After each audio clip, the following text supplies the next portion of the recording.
Hello dear students, welcome to our channel educational goal. और आज के इस वीडियो में हम सीजी बोर्ड के लिए जो हिंदी का जो पेपर हमने आपको प्रोवाइड करवाया, बहुत ही इंपॉर्टेंट पेपर है जो आपके लिए, उसका हम सॉल्यूशन दे रहे हैं। बहुत सारे बच्चों के कमेंट आ रहे थे कि सर आपने जो पेपर आप हमें बताया है इसके आंसर भी आप हमें बताएं। तो देखिए, ये बहुत इंपॉर्टेंट प्रश्न आप पहले देख लें। अगर आपने उस वीडियो को नहीं देखा तो वो भी देख लेना, उसमें हमने सारे क्वेश्चंस हमने बताए हैं और इसमें हम सीधा सॉल्यूशन की बात करेंगे। तो चलिए देखते हैं। तो ये देखिए, पहला प्रश्न है कि भाई बच्चे किस बात की आशा में नीड़ों से झांक रहे होंगे। तो बच्चे इस बात की आशा में नीड़ों से झांक रहे होंगे कि उनके माँ बाप लौटकर घर आ रहे होंगे। ये बच्चे भूखे प्यासे होंगे, उन्हें खाने की चीज़ मिलने की भी प्रतीक्षा होगी।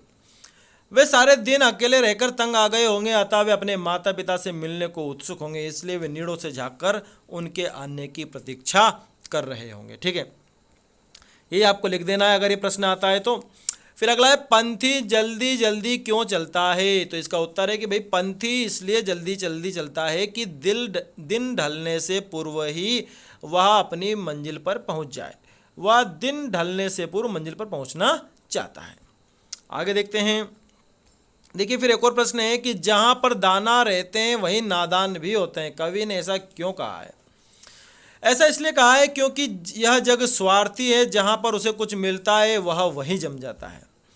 दाना का अर्थ चतुर बुद्धिमान भी है। इस दृष्टि से इस पंक्ति का अर्थ हुआ कि जहां पर कुछ बुद्धिमान एवं चतुर लोग रहते हैं वहीं इस संसार में कुछ नादान मूर्ख भी मिलते हैं। इस संसार में सभी प्रकार के व्यक्ति मिलते हैं। इस संसार में सभी प्रकार के व्यक्ति, भांति भांति के प्राणी भी रहते हैं। ये अच्छे भी हैं और बुरे भी हैं, विरोधी होते हुए भी इनका आपस में संबंध है। इसलिए हम कह सकते हैं कि जहां पर दाना रहते हैं वहीं नादान भी होते हैं। अब देखिए, अगला प्रश्न है कि बाजार के जादू चढ़ने और उतरने पर मनुष्य पर क्या क्या प्रभाव पड़ता है। तो देखिए जरा, बाजार के जादू चढ़ने पर मनुष्य पर निम्नलिखित प्रभाव पड़ते हैं। मनुष्य अधिकाधिक चीज़ें खरीदना चाहता है। बाजार का जादू मनुष्य के सिर पर चढ़कर बोलता है। बाजार कहता है मुझे लूटो और लूटो। बाजार मनुष्य को विकल बना देता है, वह विवेक खो बैठता है। बाजार का जादू उतरने पर मनुष्य में निम्नलिखित प्रभाव पड़ते हैं। उसका बजट बिगड़ जाता है, उसे पता चलता है कि फिजूल खर्ची की चीज़ें खरीद लाया है।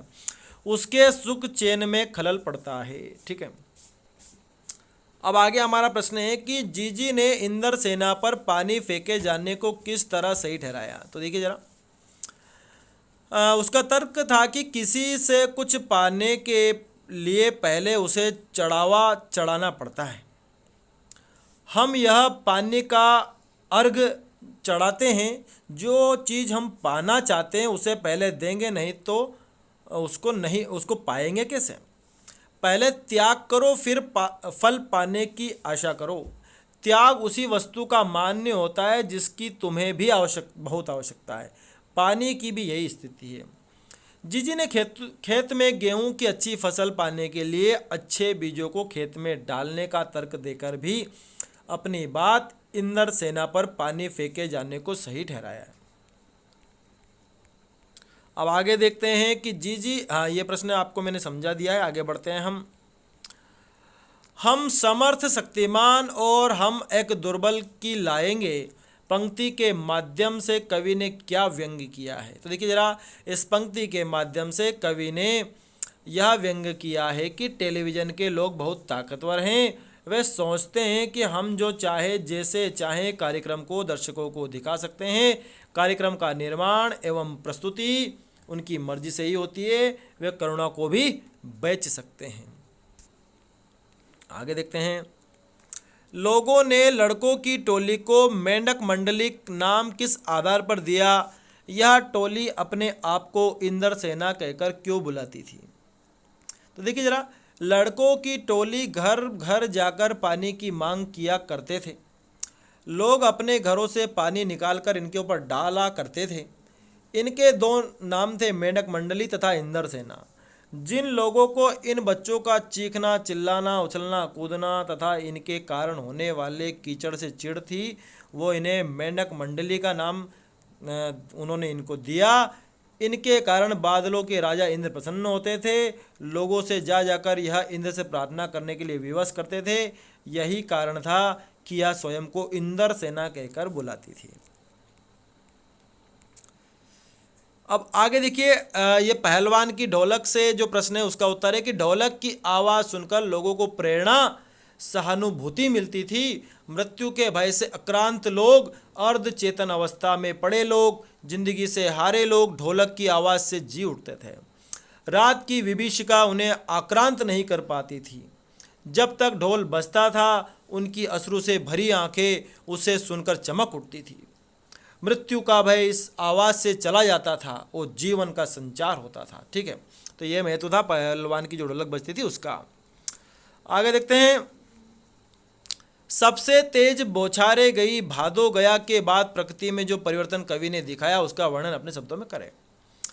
तो भादो के महीने में तेज वर्षा होती है, बौछार पड़ती है। बौछारों के जाते ही भादो का महीना समाप्त हो जाता है। इसके बाद कुआर का महीना शुरू होता है। इसके आते ही प्रकृति में अनेक प्रकार के परिवर्तन आ जाते हैं। अब सवेरे का सूरज खरगोश की आंखों जैसा लाल दिखाई देने लगता है, अर्थात सूरज की लालिमा बढ़ जाती है। शरद ऋतु का आगमन हो जाता है, गर्मी से छुटकारा मिल जाता है। ऐसा लगता है कि शरद अपनी साइकिल को तेज गति से चलाता हुआ आ रहा है। सवेरा चमकीला होने लगता है, फूलों पर तितलियां मंडराती दिखाई देती है। बच्चे भी तितलियों के समान प्रतीत होते हैं। फिर अगला है, झूझ शीर्षक के औचित्य पर विचार करते हुए यह स्पष्ट करें कि क्या यह शीर्षक कथानायक की किसी केंद्रीय चारित्रिक विशेषता को उजागर करता है। तो देखिए, यह शीर्षक किसी भी रचना का महत्वपूर्ण अंग होता है। शीर्षक वह केंद्र बिंदु है जिससे पाठक को विषय वस्तु का सामान्य एवं आकर्षक बोध हो जाता है। झूझ शीर्षक भी अपने आप में हर तरह से औचित्यपूर्ण है। झूझ का शाब्दिक अर्थ है संघर्ष। यह शीर्षक आत्मकथा के मूरल स्वर के रूप में सर्वत्र दिखाई देता है। यह किशोर के देखे और भागे हुए गंवई जीवन के खुरदरे यथार्थ और परिवेश को विश्वसनीय ढंग से प्रतिबिंबित करता है। कथानायक अपने जीवन में शिक्षा प्राप्त करने के लिए कई स्तर पर जूझता है। वह स्वयं व्यक्तिगत स्तर पर, पारिवारिक स्तर पर, सामाजिक स्तर पर, विद्यालय के माहौल के स्तर पर, आर्थिक स्तर पर आदि इस तरह के कई स्तर पर उसका संघर्ष दिखाई देता है। स्पष्ट है कि यह शीर्षक कथानायक के पढ़ाई के प्रति जूझने की भावना को उजागर करता है। लेखक ने अपनी आत्मकथा अपनी चारित्रिक विशेषता को केंद्र में रखकर की है। ठीक है, तो यह प्रश्न भी आपका हो गया है। और बड़े शहर की जो चुनौतियां हैं उसको देख लेते जरा कि आज बड़े शहरों में आम आदमी के लिए जीवन जीना मुश्किल होता जा रहा है। अमीर लोगों के लिए तो इन शहरों में जीवन अर्जित करना कठिन नहीं है क्योंकि वे साधन संपन्न हैं, परंतु मध्यम वर्गीय और जनसाधारण लोगों को यहाँ रहने में परेशानी महसूस हो रही है। बड़े शहरों, जिन्हें महानगर भी कह सकते हैं, रोटी, कपड़ा और मकान महंगे हो गए हैं और लगातार होते जा रहे हैं। छोटे शहरों में जो मकान 2-3 हज़ार रुपये प्रति महीना किराए पर मिल जाता है वह बड़े शहरों में 7-8 हज़ार बल्कि 10 हज़ार रुपये महीने पर भी मिल रहा है। छोटे शहरों में 2-3 हज़ार रुपये प्रति माह महीना रसोई का खर्च होता है, जबकि यही शहरों में 7-8 हज़ार रुपये हो जाता है, वह भी हाथ भींचकर।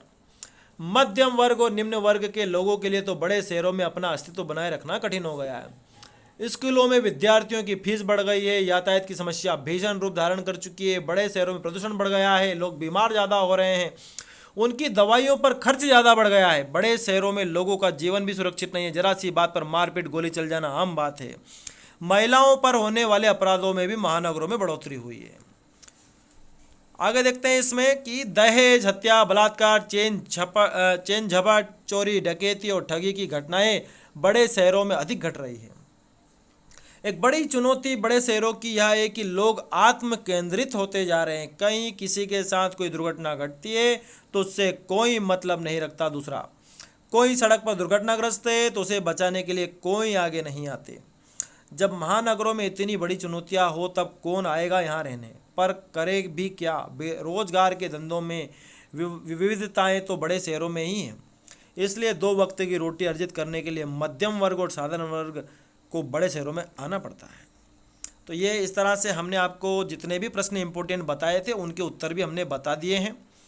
तो ये हमारे द्वारा आपको बहुत ही इम्पोर्टेंट प्रश्न बताए गए थे। उम्मीद है दोस्तों कल आपको ये एग्ज़ाम में बहुत सारे प्रश्न इनमें से देखने को मिलेंगे। Thanks for watching this video.